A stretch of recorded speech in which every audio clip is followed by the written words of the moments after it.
Hey, this is Seth Parnell, the minister at the Portia Church of Christ, and this is episode 103 of the Midweek Bible Study. Hope that you are doing well. Hope that things are going your way. Appreciate you being here with us tonight. It's a very rainy day. It's rained all day, and it's raining. Coming back from work, and so hopefully you kind of snuggled in. You've kind of got the things done for the day, and you can enjoy some of the peacefulness of this rain. Rain can sometimes be an inconvenience if you're out and about and you're doing different things. But when you're just kind of sitting at the house, rain can be pretty peaceful. And so hopefully you can enjoy that peaceful side of it. And as I think we're going to get some more, it's going to rain for get that remnants of that hurricane coming through. And so hopefully you can enjoy that, and hopefully it won't put you at too much of an inconvenience. But here tonight, we're going to be taking a look at Genesis chapter 20.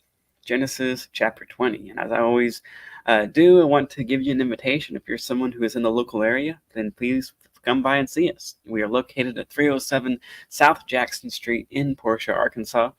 Right now, we are meeting at 10 o'clock and 11 o'clock on Sunday morning, and 6 o'clock on Wednesday night, and 5 o'clock on Sunday night. And so if you're in the area during one of those times, please feel free to come by and see us. We would love to talk with you. We would love to worship with you and to get to know you. We had a great singing this past week. We had area-wide singing. Had a fantastic time there. So appreciate everyone who came out for that. Also, if you have any questions, or suggestions for future episodes, please feel free to send those our way as well. Hope that so that we can always be doing something that's beneficial to you, and something that's good for you in the long run. Tonight will probably be a fairly short one, but I still think we're going to take a look at some good stuff here.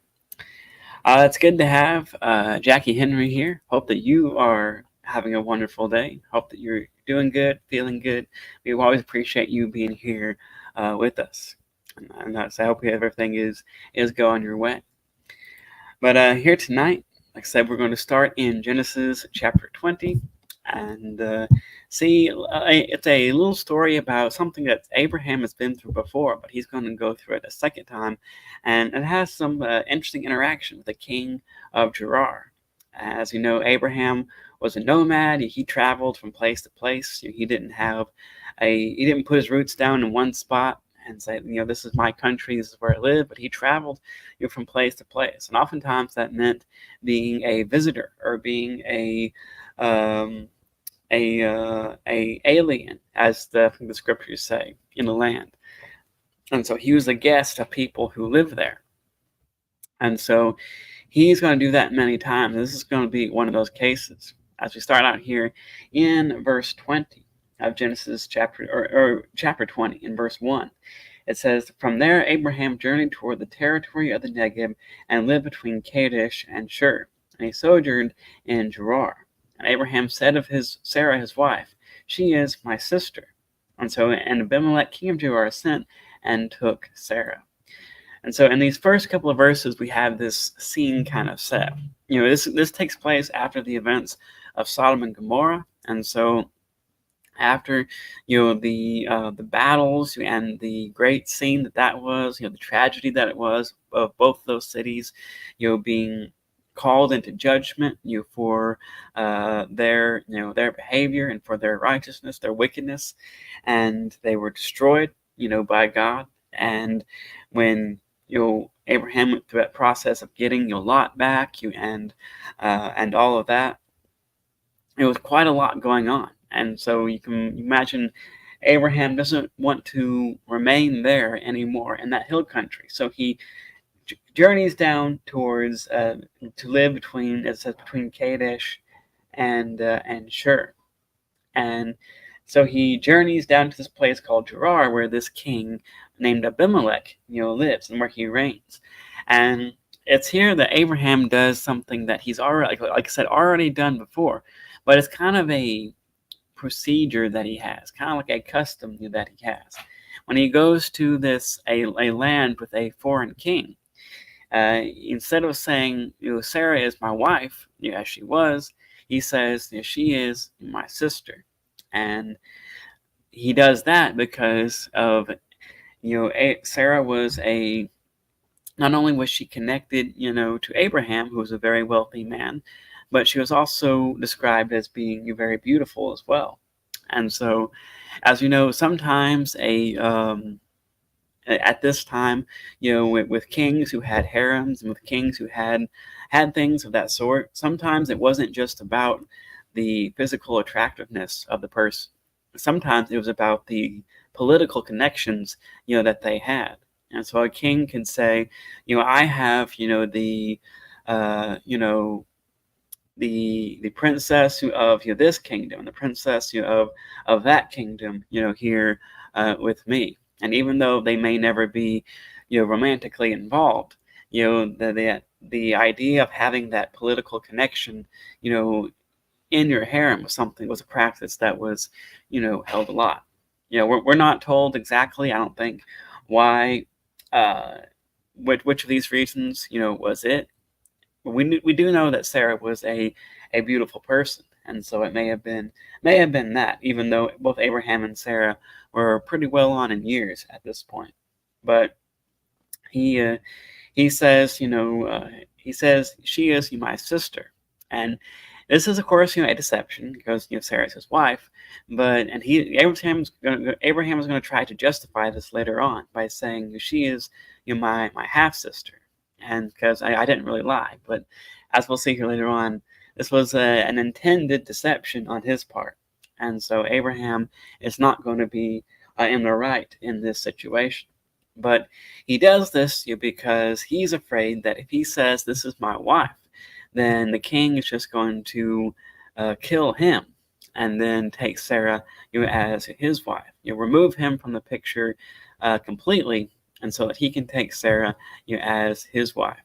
And which is, you can understand the logic, like you can understand, the where this fear is coming from, because as you know, there is no one, backing Abraham up in this situation. There's no government, there is no, organization or institution that will come in for the rescue, if Abraham gets in trouble.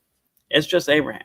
It's just himself, and of course, God whom he serves, and that's it. And so he knows that if a king wants to do this, they could. And so he comes up with this idea of this deception to say, she is my sister.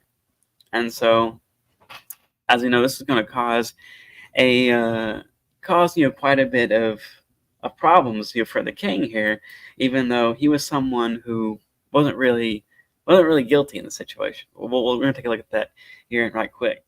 But it's good to have Nadine Malin. Hope that you are doing well. Appreciate you guys stopping by. Hope everything's going good in Portia. It's also good to have Farrell Nicholson here. He says, good point. He probably felt alone. Yeah.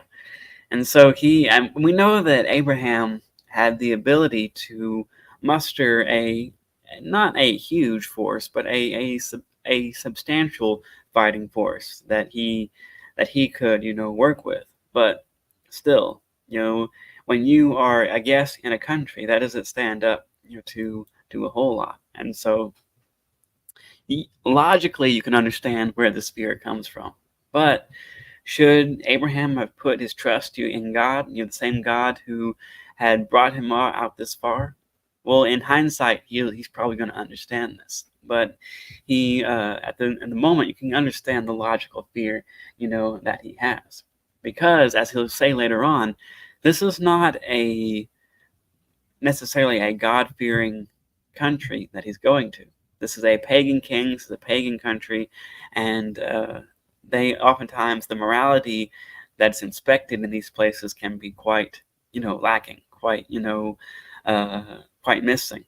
And so if a king wants to do something, it doesn't matter if it's ethically or morally, correct, they're going to do it. But there are some pagan kings throughout history that actually do have very high standard of morality. And it appears that this Abimelech is going to be, one of them. But let's continue on down here, past verse 2. Because Abraham said of Sarah, his wife, and sees that she is my sister, and Abimelech, king of Gerar, sent and took Sarah. And so, as you said, you can understand where Abraham's coming from, because what happens as soon as they establish relations with this king? What happens immediately? The king sends for Sarah, and he takes her into his company.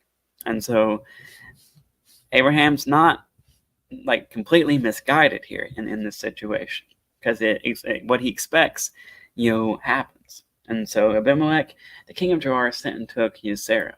But in verse 3 it says, but God came to Abimelech in a dream by night and said to him, behold, you are a dead man because of the woman whom you have taken, for she is a man's wife. Now Abimelech had not approached her, so he said, Lord, will you kill an innocent people? And this is why I like to use the ESV here in this situation. I looked at some other versions, but it's really impactful, I think, the way that this is worded here. And if I was the one who heard this, if I was the one who God told me this, I would be scared. I would be, shaking. I would be ready to do whatever it took in order to make this right. Because there in verse 3 it says, but God came to Abimelech in a dream by night and said to him, behold, you are a dead man. That's pretty severe. That's pretty strong. That's pretty, coming from God, the Almighty God. That is something to be greatly feared. And other versions kind of put it a little bit more lightly, saying you will die soon, or some other way of saying it. But I like the way the ESV puts it here. And he says, because of the woman whom you have taken, for she is a man's wife. And so God, in a very straightforward manner, says, you are going to die. You are a dead man because you have taken a man's wife, basically you're for your own, and for your own, in your own company. And Abimelech is going to be like, whoa, wait a minute. He's going to object to this because, of course, of the lie that Abraham had told him. As it says there now in verse 4, now Abimelech had not approached her, which means he had not had any relations with her yet. And so he said, Lord, will you kill an innocent people? And so God, tells him, what's going to happen to him. And he tells him the reason, behind that. And then Abimelech is going to have the opportunity, to make this right. And so we can say this is a pattern that's even given to us in the New Testament, under the New Covenant. God tells us what's going to happen to us. For those who are righteous, to those who are obedient, there's a place prepared for them in heaven, a place prepared, in the glory of God Himself, where we can have an eternity, with Him. But for those who are not righteous, for those who are not obedient, there is judgment, there is destruction, there is that eternal punishment. And so God tells us what's going to happen, and then He tells us why. Why when we face judgment? Well, it's because of sin. It's because of sin that was introduced in Genesis chapter 3. It's a problem that humanity has had ever since, and they have suffered from that for a very long time. And sin, by its nature, separates a person from God, separates the relationship that they have with God. It pushes them away from Him, and so they cannot be a part of God's fellowship. And so that's the severity that sin has. And so to remedy it, to make it right, we have to have the blood of Jesus in order to cleanse us from that sin, to allow Him to give us a freedom that we did not have before, a freedom to look forward to life. And so just as God tells Abimelech here, He says, this is what's going to happen to you, this is why, but you have an opportunity to make it right. And God tells us, the same thing. He gives us that same process. And it's something that I wish more of the world understood, because it's not something that is overly complicated, but is something that is of an eternal importance. And so, fortunately for Abimelech, he said, I had not, approached her. And so he asked, Lord, will you kill an innocent people? As I said, this is not a God-fearing king, but he's having this conversation with God. And so you can imagine he's probably going to be a God-fearing king after this. But he said, will you kill an innocent people? And then in verse 5, he's going to start to make his argument about, why he is, not the guilty one here. And verse 5 says, did he not himself say to me, she is my sister? And she herself said, he is my brother. In the integrity of my heart and the innocence of my hands, I have done this. And so he says, I have, in the integrity of my heart and the innocence of my hands, that's another phrase that I like how, the ESV puts it. He says, I have intended nothing wrong. I have intended nothing, ill or nothing unrighteous. But what I have done, I have done with the full integrity of my heart. My hands are innocent. I never intended to take somebody's wife or to wrong somebody in that manner or to perform something like this.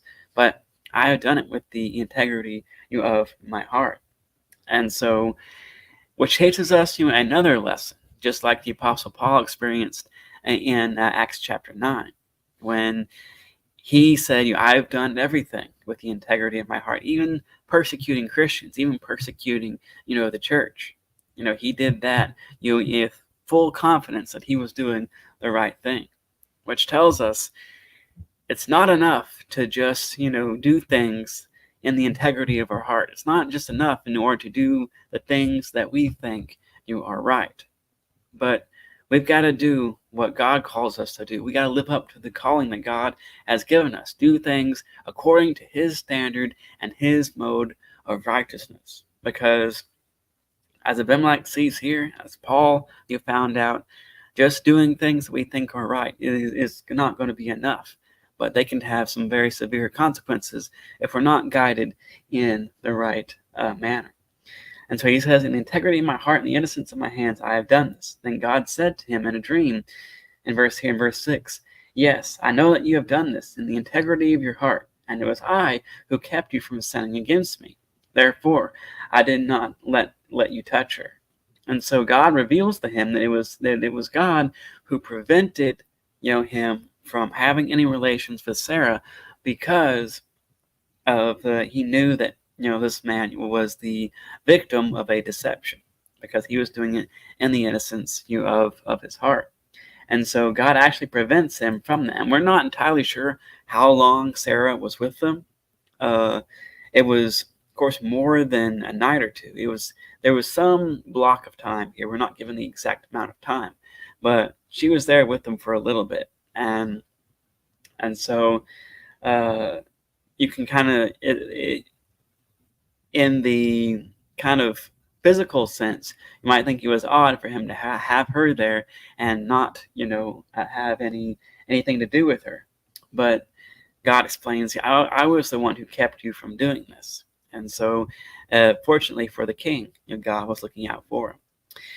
It's good to see Vonda and Donna. I hope that you guys are doing well. Hope everything is going good on your end, and hope that you have had a wonderful day. We've also got Beth Foster. Hope that you are doing good, and appreciate you stopping by. Hope you've had a good day yourself.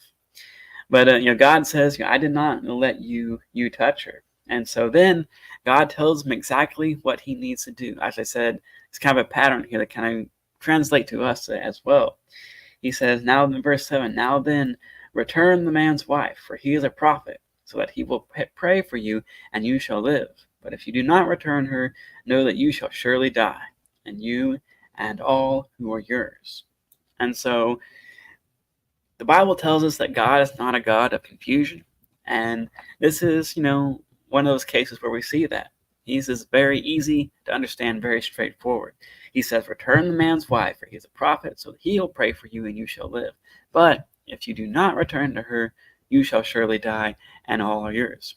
God is not making the choice, for him. God is not forcing him to do anything here in this situation. He is giving him a choice, to make. But he is clearly communicating what the consequences of those choices are going to be, and what the effects of those choices are. He said, if you return the man's wife, then he will pray for you and you will live. But if you do not return her, then you and all who are yours will die. And so Abimelech had this opportunity to make this choice, and he was also informed of the consequences of that choice. And it was going to be up to him to make it, which, as you can see, and yet something that goes for us as well. God's told us, what our future is. He has told us what the future, even the eternal future, will be like. But He's not going to make that choice for us. He's not going to, outside of our own initiative, outside of our own, own ability to think and reason. He's not going to take that away from us and make the choice for us. But we have to do that. We have to take that from our own heart and make the decision ourselves. But God hasn't, He doesn't tell us, trust in me, be obedient to me, and you'll find out what happens next. God doesn't say that. But He says, come to me, all ye who are weary and heavy laden, and I will give you rest. He says, I have gone to prepare a place for you, and where I am, you can be also. And so He has told us, these things of what's going to happen because of these choices. But still, it's up to us to make those. That's one of the most important choices that we can make, in our existence. Because as was for Abimelech here, this is a choice of life or death. He still had the opportunity to make it, but God told him this is a life or death choice. There's no confusion here. And so Abimelech is going to have to make that choice. And here in verse 8, it says, so Abimelech rose early in the morning and called all his servants and told them all these things. And the men were very much afraid. And then Abimelech called Abraham and said to him, what have you done to us? And how have I sinned against you, that you have brought on me and my kingdom a great sin? You have done things to me that ought not to be done. And here he rightfully so kind of gives it to Abraham and kind of gives him, gets on to him.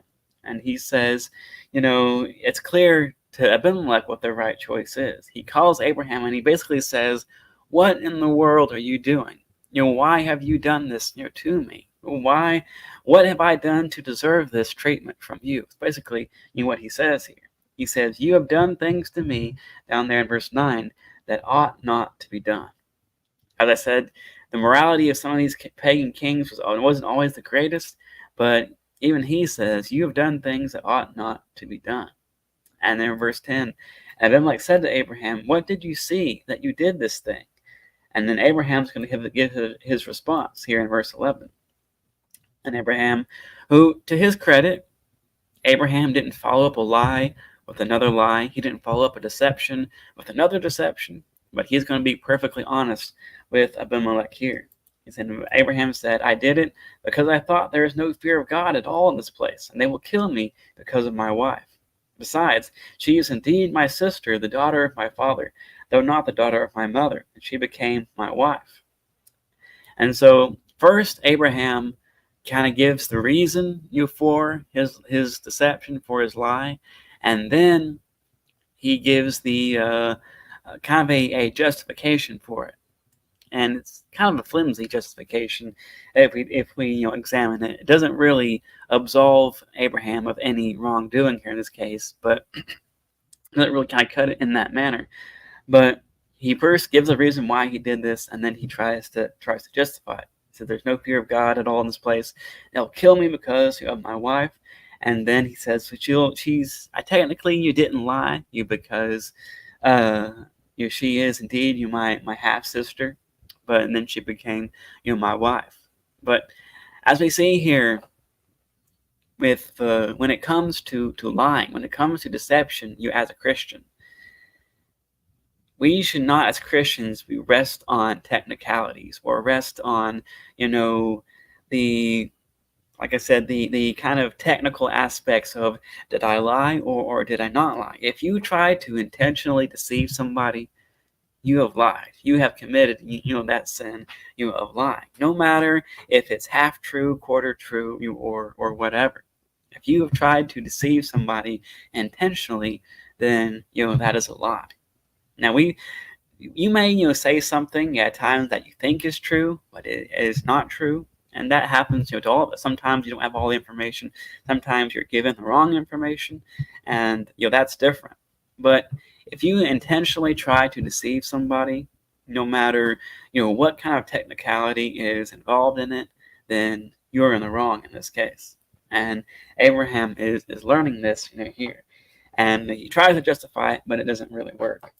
And so in verse 13, it says, "When God caused me to wander from my father's house, I said to her, 'This is the kindness you must do to me at every place to which we come. Say of me, he is my brother.'"